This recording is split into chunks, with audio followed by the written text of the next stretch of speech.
Hello guys, welcome back to my channel. അപ്പോൾ ഇന്നത്തെ video room clean. ഞാനും എൻ്റെ ഒരു ഫ്രണ്ടും കൂടിയാണ് റൂം ക്ലീൻ ചെയ്യാന്നൊക്കെ പറഞ്ഞത്. പക്ഷേ ഏതോ ഒരു കാരണവശാൽ അവൾക്കിന്ന് കോളേജിൽ പോവേണ്ടി വന്നു. എനിക്കിന്ന് ലീവുമാണ്. ഇന്ന് ഞാൻ ഒറ്റയ്ക്ക് ഞാൻ റൂം ക്ലീൻ ചെയ്യണം ഗായ്സ്. ആലോചിച്ചിട്ട് എന്നെ എന്തോ എത്തുപിടി കിട്ടുന്നില്ല. എവിടെ നിന്ന് തുടങ്ങണം, എവിടെ കൊണ്ട് അവസാനിക്കണം, ഒരു ഐഡിയ ഇല്ല. ഈ റൂം ക്ലീൻ ചെയ്യേണ്ട കാര്യം, ഞങ്ങൾ 2 മാസം ഇവിടെ ഇല്ലായിരുന്നു. 2 മാസം വെക്കേഷനിൽ പോയിട്ട് വന്നപ്പോൾ തന്നെ റൂം മൊത്തം അലങ്കോലമായിട്ട് കിടക്കുകയാണ്. പിന്നെ വീട്ടിൽ നിന്ന് വന്നപ്പോൾ കുറച്ച് സാധനങ്ങൾ കൊണ്ടുവന്ന് അതിനെയും വലിച്ചു വാരിയിട്ട്. അപ്പോൾ ഇന്നത്തെ പരിപാടി ഹോസ്റ്റൽ റൂം ക്ലീനിങ്. അപ്പോൾ നമുക്ക് വീഡിയോയിലിട്ട് പോകാം. ഇതാണ് എൻ്റെ റൂം നമ്പർ 18. ഇതിൽ നിന്ന് ഇനി മാറ്റമോ ഇല്ലെന്ന് അറിഞ്ഞൂടാ. ഞാൻ ഫസ്റ്റ് ഇയറിൽ വന്നപ്പോഴും സെക്കൻഡ് ഇയറിൽ വന്നപ്പോഴും ഇതേ റൂമായിരുന്നു. ചിലപ്പോൾ ഇനിയിപ്പോൾ ഞാൻ 3rd ഇയർ ആയില്ലേ, അപ്പോൾ റൂം മാറ്റുമായിരിക്കും, അറിയത്തില്ല. പക്ഷേ ഇത് മാറ്റില്ലെന്നാണ് എൻ്റെ ഒരു ആഗ്രഹം. ഇങ്ങനെ കിടക്കുന്ന റൂമിനെ നമുക്കിനി വൃത്തിയാക്കണം. ഞങ്ങൾ 4 പേര് കിടന്ന കട്ടിലാണിത്. അതിൽ നിന്ന് ഞങ്ങളുടെ 2 സീനിയേഴ്സ് ഇവിടെ നിന്ന് പോയി. അപ്പോൾ ഇനി ഞങ്ങൾ 2 പേര് മാത്രമേ ഉള്ളൂ. ഞാൻ എപ്പോൾ ക്ലീനിങ്ങിന് ഇറങ്ങിയാലും ഇങ്ങനെയൊക്കെ വല്ലതൊക്കെ സംഭവിക്കും. പക്ഷേ മഴ നല്ല രസമാണ്, നല്ല തണുത്ത കാറ്റാണ്. എൻ്റെ പൊന്നെ പറഞ്ഞറിയിക്കാൻ പറ്റില്ല ഗൈസ്. ഇവിടെ നിൽക്കുമ്പോൾ ഒരു സുഖമുണ്ട്. സങ്കടമൊക്കെ ഉണ്ടെങ്കിൽ ഇവിടെ വന്ന് ചെറുതായിട്ട് നോക്കിക്കൊണ്ടൊക്കെ നിന്നാൽ മതി, പെട്ടെന്ന് തീർന്നോളും. പിന്നെ നമുക്ക് വേറെ കുറേ ചിന്തകളൊക്കെ വരും. ഈ കാടൊക്കെ ഒന്ന് വെട്ടിത്തിളയ്ക്കാം, ഈ വാഴ എന്ന് പൂക്കും, അല്ലെ വാഴയിൽ നിന്ന് കൊല വരും, അങ്ങ് കാണുന്ന ആ വീട്ടിൽ ആരൊക്കെ ഇനി താമസിക്കാൻ വരും എന്നൊക്കെ ചിന്തയാവും. അപ്പോൾ തന്നെ പകുതി വിഷമം പോയി കിട്ടും ഗൈസ്. അപ്പോൾ നമുക്ക് ക്ലീൻ ചെയ്യാം ഗൈസ്. ക്ലീൻ ചെയ്യാൻ എനിക്കത്ര താല്പര്യമില്ല. എന്നാൽ ഞാൻ സ്വന്തം വീട് പോലും ക്ലീൻ ചെയ്യാറില്ല. ഇപ്പം എന്താ റൂമല്ലേ, ക്ലീൻ ചെയ്തേ പറ്റും. ഇതാണ് ഞങ്ങൾ തുണി വയ്ക്കുന്ന സ്ഥലം ഗൈസ്.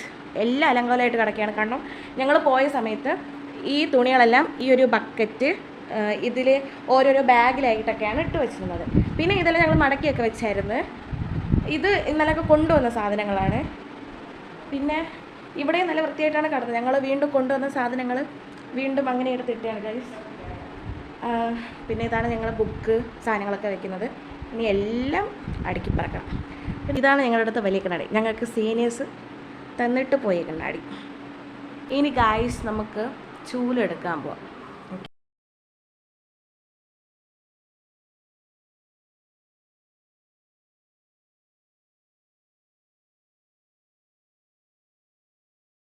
ഇതിലേത് ചൂലെടുക്കണോ ഭയങ്കര കൺഫ്യൂഷനാണ്. അതാ ആ പോകുന്നതാണ് എൻ്റെ വാർഡൻ ആൻറ്റി. നമുക്ക് റൂം ക്ലീൻ ആക്കാം ഗൈസ്. ഞാൻ വീണ്ടും സാധനങ്ങളൊക്കെ എടുത്തുകൊണ്ട് വന്ന് വെക്കാം. ഞാൻ ഭയങ്കരമായിട്ട് കൺഫ്യൂഷനാണ്. കാരണം എവിടെ നിന്ന് തുടങ്ങണമെന്ന് എനിക്കറിയത്തില്ല. ഇതിപ്പം ഏത് സൈഡിൽ നിന്ന് ഏത് സൈഡിലോട്ട് പോകണമെന്ന് എനിക്ക് അറിഞ്ഞൂടാ ഗൈസ്. എന്നാലും എനിക്ക് തോന്നുന്നു ഞാൻ ഫസ്റ്റിലെ അവിടെ നിന്ന് വരാമെന്നാണ് ചിന്തിക്കുന്നത്. പക്ഷേ എന്നിരുന്നാലും അവിടെ നിങ്ങോട്ട് വന്നാലേ എനിക്കെല്ലാം തൂത്തുകൊണ്ട് ഇങ്ങനെ ഇറക്കാൻ പറ്റുള്ളൂ. അപ്പോൾ നമുക്ക് എവിടെയെങ്കിലും വെച്ച് സ്റ്റാർട്ട് ചെയ്യാം. ഓക്കെ,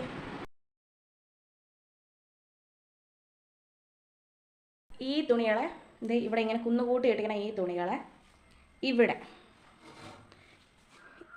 അടുക്കി വയ്ക്കണം. നമുക്ക് അടുക്കി വയ്ക്കാം. കുറച്ച് നേരത്തെ കഷ്ടപ്പാടിനൊടുവിൽ ഞാൻ അടുക്കി വെച്ചു ഗൈസ്. കണ്ടില്ലേ, എൻ്റെ ഒരു കുറച്ച് നേരത്തെ പരിശ്രമത്തിലാണ് ഞാൻ ഇത്രയാക്കി വെച്ചത്. ചെയ്യണമെങ്കിൽ ചെയ്ത് വെക്കിട്ട് എന്നെ കൊണ്ട് ഇത്രയ്ക്ക്. പിന്നെ ഗൈസ്, ഈ തൂങ്ങി കിടക്കുന്നത് ചെറുതായിട്ട് നനവ് പറ്റണതോ അല്ലെങ്കിൽ കോളേജിലൊക്കെ പോയിട്ട് വന്നിട്ട് ആ ഒരു വേർപ്പിൻ്റെ സ്മെല്ലൊക്കെ മാറാൻ വേണ്ടിയാണ് ഈ ഒരു അശ ഇട്ടിരിക്കുന്നത്. ഓക്കെ, ഇനി നമുക്ക് ഞാൻ ഇത്രയും ചെയ്തില്ലേ, അതിൻ്റെ ഒരു ഇതിൽ എന്തെങ്കിലുമൊക്കെ കഴിച്ചിട്ട് വരാം. വിശക്കണം. ജോലി ചെയ്താൽ ഞാൻ പെട്ടെന്ന് ക്ഷീണിക്കും. നമുക്ക് അതിരസം കഴിക്കാം. ഇതിനെ നിങ്ങൾ നല്ല എന്തോട്ട് പറയണമെന്ന് എനിക്ക് അറിഞ്ഞൂടാ. നമ്മളിവിടെ അതിരസം അങ്ങനെയൊക്കെയാണ് പറയാം. പ്രിയരുണ്ട സാധനത്തിന്. പിന്നെ ജോലി ചെയ്താൽ എനിക്ക് പെട്ടെന്ന് വിശക്കും ഗൈസ്.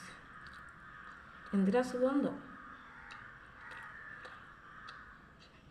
അപ്പം നമുക്ക് അടുത്ത ജോലിയിലോട്ട് പോവാം. പറഞ്ഞാൽ ഇവിടെ എങ്ങനെയാണ് ഇത്ര പൊടി വന്നതെന്ന് എനിക്ക് അറിഞ്ഞൂടാ. ഞാൻ തോന്നുന്നു ഈ പായ എടുത്ത് കുടഞ്ഞപ്പോഴാണ് ഇത്രയും പൊടി ഇവിടെ വന്നേന്ന്. നമുക്കിത് തൂക്കാം ഗൈസ്. അതിന് മുന്നേ സാധനങ്ങളൊക്കെ എടുത്ത് മാറ്റണം. ഇത് വേണ്ട. ഇതൊക്കെ ഞങ്ങൾ വെക്കേഷന് പോകുന്നതിന് മുന്നേ യൂസ് ചെയ്തുകൊണ്ടിരുന്ന സാധനങ്ങളാണ്. അല്ല, അത് പുതിയതാണ് ഗൈസ്. പിന്നെ ഇതിപ്പോൾ യൂസ് ചെയ്തുകൊണ്ടിരിക്കുന്നത്. അതിലൊക്കെ പൊടിയൊക്കെ ആയി. ഇനി എന്തെങ്കിലും കപ്പിനെ എല്ലായിടത്തും മാറ്റാം. കോരൊന്നും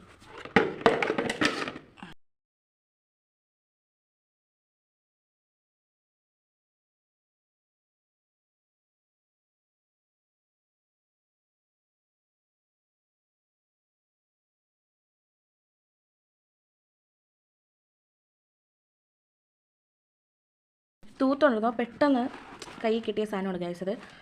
പണ്ടത്തെ ക്രിസ്മസ് സ്റ്റാർട്സും നമ്മൾ ഫെയർവെല്ലൊക്കെ നടത്തിയ സമയത്തൊക്കെ ഉള്ള കുറച്ച് സാധനങ്ങളാണ് ഇത്. ഞാൻ എല്ലാം എടുത്ത് പിന്നെ കാണിച്ചു തരാം.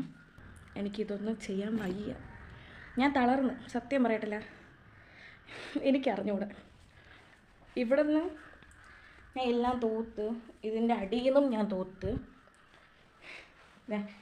ഇവിടെ കൊണ്ടിങ്ങനെ വെച്ചിരിക്കുകയാണ്. ഇനി അടുത്ത് ഈ കട്ടിലെടുക്കണം. കട്ടിൽ എനിക്ക് 2 ആക്കണം സംഭവം. എന്തായാലും ഞാനും അവൾ മാത്രമേ ഉള്ളൂ. എന്തായാലും ഞങ്ങൾ ചിലപ്പോൾ നമ്മുടെ റൂം മാറ്റും, അല്ലെങ്കിൽ റൂമിൽ വേറെ ആൾക്കാരെ കൊണ്ടുവരും. അങ്ങനെയൊക്കെ ആകുമ്പം നമ്മളൊരു സ്പേസ് നമ്മൾ ഇട്ടിരിക്കണമല്ലോ. അപ്പം നമുക്ക് കട്ടിൽ ചേഞ്ച് ചെയ്യാം. ആദ്യം പകുതി വരെ എത്തിച്ച് ഇനി ഈ കിടക്കുന്ന ബുക്ക്, പുസ്തകങ്ങൾ, ഞങ്ങളുടെ മേക്കപ്പ് സാധനങ്ങൾ ഇതൊക്കെ അടുക്കി വയ്ക്കണം. ഞാൻ കഷ്ടപ്പെട്ടത് ഇതൊക്കെ അടുക്കി വെച്ച് ഇത്രയും വെച്ചപ്പോൾ തന്നെ എൻ്റെ ഉള്ള ജീവനൊക്കെ പോയി. കണ്ട, ഇനി ഇതൊക്കെ അടുക്കണം, സമയമുണ്ട്. ഇത്രയും ഭാഗം ഞാൻ ക്ലിയർ ചെയ്തിട്ടുണ്ട്. ഇത്രയും ഇനി ജസ്റ്റ് ചെറുതായിട്ട് കസേരയൊക്കെ അടുക്കി വയ്ക്കണം, അത്രേ ഉള്ളൂ. പക്ഷേ ഇനി ഈ സൈഡ് എനിക്ക് വയ്യ ഗൈസ്, ഞാൻ തളർന്നു. ഇനി ഇത് ഞാൻ എങ്ങനെ അടുക്കി വയ്ക്കും? ഇത് ഞങ്ങളതല്ല, സീനിയേഴ്സ് തന്നെയാണ്. അവർ പേപ്പറിട്ടിട്ട് പോയി. ഓക്കെ, നിങ്ങൾ ചോദിക്കും ഇവിടെ ഞങ്ങളതായിട്ട് വലുതും ഉണ്ടാകും. ഇല്ല, എല്ലാം അവരത് തന്നെ. അപ്പോൾ ഗൈസ് ഞാൻ എൻ്റെ ഹെയർ സ്റ്റൈൽ വരെ മാറ്റി, കാരണം ചെയ്ത് ഞാൻ തളർന്നു.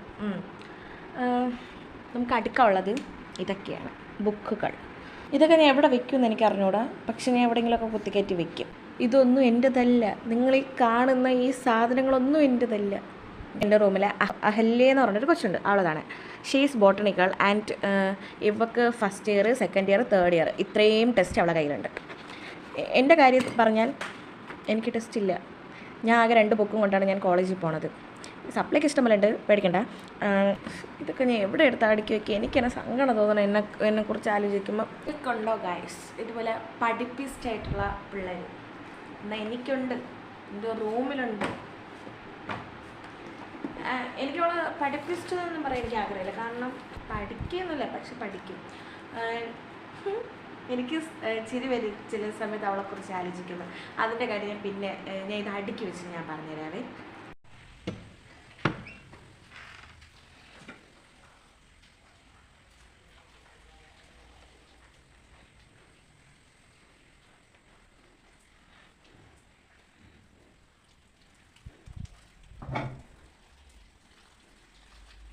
ഇനി നമുക്ക് ചോറ് കഴിക്കാം ഗൈസ്.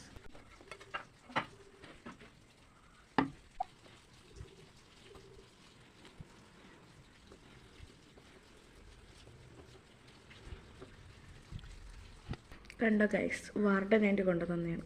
റൂമൊക്കെ ക്ലീൻ ചെയ്ത് ഞാനിതാ ചോറും കഴിച്ച് ഇതാ ഇവിടെ വന്നിരിക്കുകയാണ്. ഇന്നത്തെ റൂം ക്ലീനിങ് ഞാൻ അത്ര വലിയ ഇഷ്ടത്തോടെയൊന്നും ചെയ്തില്ല, കാരണം എനിക്കിന്ന് ചെയ്യാൻ ഒട്ടും വയ്യ. എന്തെന്ന് പറഞ്ഞുകൂടാ, സാധാരണ ഇവിടെ റൂമൊക്കെ ക്ലീൻ ആക്കുന്നത് ഞങ്ങളുടെ റൂമിലുള്ള അത്ര പേരും കൂടെ ചേർന്നിട്ടായിരുന്നു. പക്ഷേ അവരാരും ഒന്നും ഇല്ല, ഞാൻ മാത്രമേ ഉള്ളൂ. ഇതിന് മുന്നേ ഞാൻ റൂമൊക്കെ ഒറ്റയ്ക്ക് ക്ലീൻ ചെയ്തിട്ടുണ്ട്, പക്ഷെ അപ്പോഴൊന്നും എനിക്കിങ്ങനെ തോന്നിയിട്ടില്ല. എന്തെന്നുണ്ടോ, സീനിയേഴ്സ് പോയോണ്ടായിരിക്കും. മറ്റേ ഓണം, ക്രിസ്മസ് ലീവ് അങ്ങനെയൊക്കെ ആണെങ്കിൽ ഒരു 10 ദിവസം കഴിഞ്ഞിട്ട് അല്ലെങ്കിൽ ഒരാഴ്ച കഴിഞ്ഞിട്ട് വരും, അവരുറപ്പുണ്ട്. പക്ഷേ ഇനി അങ്ങനെ ഇല്ലല്ലോ, അവർ വരില്ലല്ലോ. ഇതെന്നാണോ പെട്ടെന്ന് മിസ് ചെയ്യാനൊക്കെ തുടങ്ങി. ഒരുപാട് നല്ല ഓർമ്മകളുണ്ട് നമ്മൾ റൂം ക്ലീൻ ചെയ്യണ സമയത്ത്. കളിച്ച് ചിരിച്ച് കാര്യം പറഞ്ഞ് എന്തൊക്കെയായിരുന്നു കാണിച്ച കൂട്ടിയതിന് കയ്യും കണക്കില്ലായിരുന്നു. പക്ഷെ ഇന്ന് ഞാൻ ഒറ്റയ്ക്കായിപ്പോയി ഗൈസ്. എനിക്കങ്ങനെ തോന്നാറില്ല, എനിക്ക് ഈ നിമിഷം വരെ എനിക്കങ്ങനെ തോന്നിയിട്ടേ ഇല്ല. പക്ഷെ ഇപ്പം എന്തെന്ന് പറഞ്ഞൂടാ, ഞാൻ ആരും ഇല്ലെങ്കിലും ഞാൻ റൂമൊക്കെ വൃത്തിയാക്കി ഞാൻ ഒറ്റയ്ക്ക് വരെ ഹോസ്റ്റലിൽ കടന്നിട്ടുണ്ട്. എന്നിട്ടും എനിക്ക് അങ്ങനെ ഒരു ഇത് തോന്നിയിട്ടില്ല. പക്ഷേ എന്തോ. പിന്നെ ഗൈസ് ഞാൻ കുളിച്ചിട്ടില്ല. ഇവിടെ ടാങ്ക് ക്ലീൻ ആക്കണേ ഉള്ളൂ. അപ്പോൾ അതൊക്കെ കഴിഞ്ഞിട്ടാണ് എനിക്ക് കുളിക്കാൻ. എനിക്കാണ് നല്ല ഉറക്കം പറഞ്ഞത് ഗൈസ്. അപ്പോൾ വീഡിയോ ഇത്രയുള്ളൂ. ഇഷ്ടപ്പെട്ടാൽ ലൈക്ക് ചെയ്യുക, സബ്സ്ക്രൈബ് ചെയ്യുക.